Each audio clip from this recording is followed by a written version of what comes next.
आज पढ़ेंगे भैया जी हम लोग 1857 की महान क्रांति, जिसे भारत का पहला स्वतंत्रता संग्राम के नाम से भी जाना गया और बोर्ड पर लिखा भी हुआ है 1857 की महान क्रांति और प्रथम स्वतंत्रता संग्राम।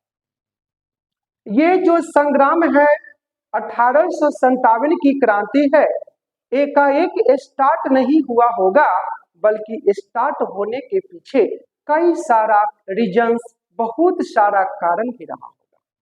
वो कहते हैं ना कि चिंगारी को हवा मत देना, वरना शोलों में तब्दील होने में ज्यादा समय नहीं लगेगा। यानी किसी ने चिंगारी को हवा दिया होगा और वही चिंगारी ज्वालामुखी का रूप क्या कर लिया, धारण कर लिया। ये क्रांति है 1857 की। यह क्रांति जो हुआ था, एक व्यक्ति है, गवर्नर हैं, जिनका नाम है लॉर्ड कैनिंग। लॉर्ड कैनिंग के शासन काल में यह क्रांति की क्या हुआ था, यानी शुरुआत हुआ था। लॉर्ड कैनिंग की शासना अवधि थी 1856 से 1862, यानी गवर्नर के पद पर बैठे और 62 में इनका कार्यकाल क्या हो गया, समाप्त हो गया। देखिए भैया जी, कहता क्या है कि लॉर्ड कैनिंग भारत के अंतिम गवर्नर जनरल हुए और पहले वायसराय हुए। वायसराय का मतलब क्या होता है, सम्राट का व्यक्तिगत प्रतिनिधि, यानी खास आदमी। कौन थे, यानी लॉर्ड कैनिंग। अब देखिए, थोड़ा सा आगे की ओर बढ़ते हैं तो पता क्या चलता है कि 1857 की क्रांति को लेकर कई सारा कारण था, लेकिन सबसे पहला कारण पर अगर फोकस करते हैं तो उस क्रांति का नाम क्या था, सॉरी क्रांति नहीं, यानी कारण का नाम है पहला राजनैतिक।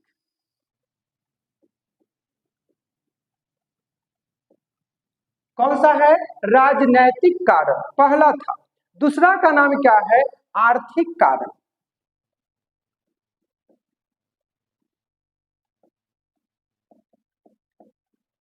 तीसरा का नाम क्या है, सामाजिक कारण। अब देखिए भैया जी, थोड़ा सा आगे की ओर बढ़ेंगे तो सबसे पहले ध्यान देते हैं किस पर, राजनैतिक कारण पर। कौन सी क्रांति है, 1857 की महान क्रांति। यानी कहता क्या है कि राजनैतिक कारण में एक गवर्नर है, गवर्नर का नाम है लॉर्ड डलहौजी। नाम क्या है, लॉर्ड डलहौजी।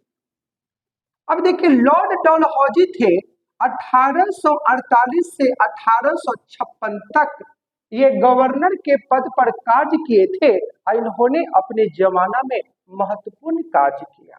जैसे इन्हीं के शासन काल में भारत में पहली बार रेल बंबई से थाने के बीच 34 किलोमीटर चला था, और कहां से कहां, बंबई से थाने के बीच 1853 में, यानी 1853 में।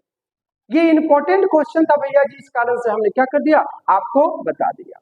अब देखिए, इन्होंने क्या कर दिया, कुछ नीति, यानी नीति कहने का मतलब क्या, यानी कुछ नवीन नीति को लागू किया। जैसे राज्य हड़प नीति, साथ साथ में कहता क्या है, यानी गोद निषेध प्रथा, साथ में पोस्ट यानी पद, और पद के साथ में क्या कहता है, यानी पेंशन। यानी सबसे पहले अगर फोकस करते हैं इनकी नीति का, किनके, यानी लॉर्ड डलहौजी की नीति पर प्रकाश डालते हैं, तो पता क्या चलता है कि सबसे पहले इन्होंने गोद निषेध प्रथा पर प्रतिबंध लगा दिया। क्यों, क्योंकि उस जमाने में राजा महाराजा हुआ करते थे जो कि अपने राज्य को संचालित करते थे। अब कहा यह गया कि अगर किसी राजा का अपना संतान नहीं है तो वह किसी भी सगे संबंधी के लड़के को गोद नहीं ले सकता है, और न ही वह लड़का जिसको आप गोद लिए हैं वह राजा बनेगा।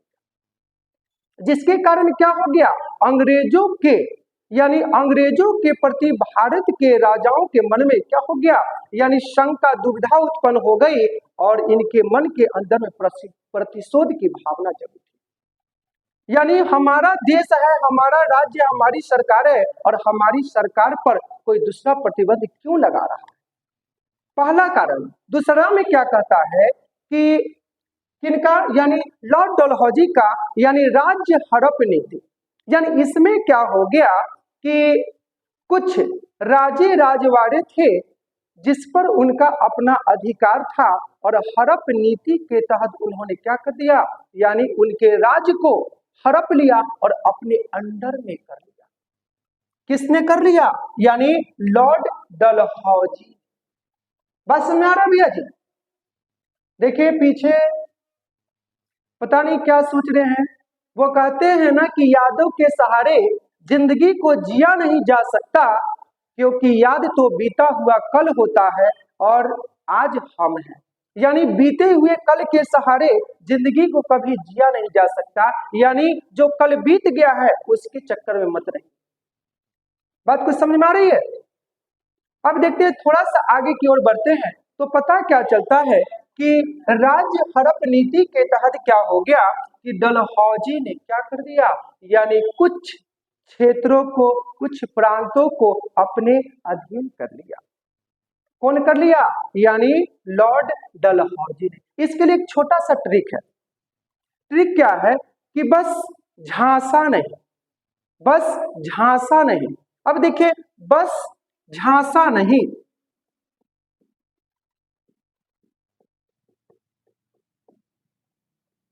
देखिए ब का मतलब क्या हो जाएगा, बरार।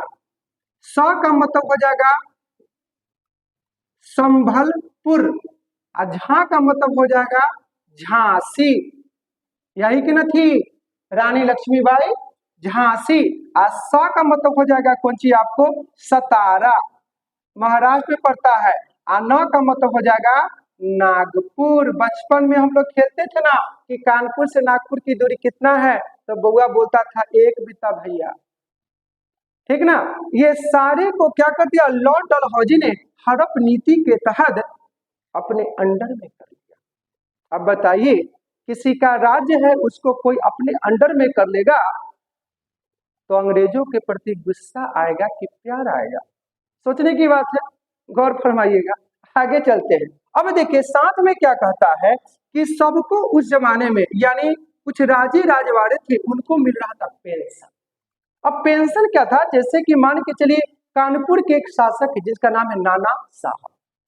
नाना साहब को पेंशन मिल रहा था और पेंशन पर ही उनका जीविकोपार्जन चल रहा था, लेकिन उन्होंने एक ऐसा नीति बनाया कि जिसके तहत पेंशन को हमेशा के लिए क्या कर दिया गया, बंद कर दिया गया, यानी पेंशन अब नहीं मिलेगा। साथ में कहता है क्या कि भारत के अंतिम मुगल शासक बहादुर शाह जफर द्वितीय हुए, जिनको काफी अपमान किया गया, अपमानित किया गया, यानी उनको अच्छा बुरा कहा गया। किनको कहा गया, यानी भारत के अंतिम मुगल शासक बहादुर शाह जफर द्वितीय को अपमानित किया गया, जिसके कारण भारत के राजे राजवाड़े थे उनके मन में अब अविश्वास उत्पन्न हो गया अंग्रेजों के प्रति, क्योंकि हमको चुनौती यानी चैलेंजेस भी दे रहा है और हमारा मान सम्मान पर्द प्रतिष्ठा को क्या कर रहा है, मिट्टी में मिला रहा है। कौन मिला रहा है, अंग्रेज मिला रहा है। ये कौन सा कारण था भैया जी, राजनैतिक कारण था, जिसके कारण क्या हो गया था 1857 की क्रांति में इसका भी अपना एक महत्वपूर्ण योगदान है।